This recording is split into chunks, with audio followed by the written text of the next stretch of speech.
আচ্ছা, তো মিমফাই হচ্ছে ডেইলির কোনো কম্বো আর নেওয়া থাকবে না, মানে কোনো লেভেল লাগবে না। আপনি ইনভাইট অপশনের উপর থেকে শুরু করবেন অ্যান্ড লেভেল অপশন থেকে নিচ পর্যন্ত 4টা ভাগ করে নেবেন আন্দাজে। তো এটা হচ্ছে ভাগ, 4টা ভাগ করে নিলে কিন্তু আপনারা হচ্ছে ইজিলি কম্বোটা ক্লেম করতে পারবেন। এখন অনেকে বলেন ভাই আগে তো করছি, কাটছে, কিছু লাভ হয়নি।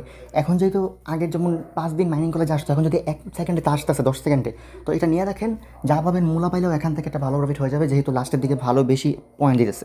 তো এখন আমি দেখাই কীভাবে করতে হবে। আজকের কম্বো হচ্ছে 4-3-4-2-4-3। তো ফার্স্ট কথা হচ্ছে আপনাকে হচ্ছে এখানে এই ট্যাব বোর্ড কিন্তু ওপেন করা যাবে না, ট্যাব বোর্ড ক্লোজ করতে হবে বা ট্যাব বোর্ড ক্লেম করে নিতে হবে। ক্লেম করার পরে হচ্ছে এটা ট্রাই করতে হবে। তো আমি ভাগ করে নিই যে এটা হচ্ছে 4-3-2-1, ঠিক আছে, আমি এটা ভাগ করলাম। তো আমি কী করবো, এখন আপনি এখানে ক্লিক যায়, এখানে ক্লিকটা সেম কথা, ঠিক আছে, এখানে এক জায়গায় ক্লিক করলেই হবে। তো আমি ক্লিক করলাম 4-3-4-2-4-3। আচ্ছা, আবার করি, বা এখানে ইনভাইট অপশন, এই যে দেখেন হয়ে গেছে। মানে ইজিলি হয়ে যায়, ইজিলি একদম। প্রত্যেকে ট্রাই করেন, প্রত্যেকটা লেভেলে সেম জিনিস। যদি কার্টুন ছোট হয়, মাথার উপরের জায়গাটারই 1 ধরতে হবে।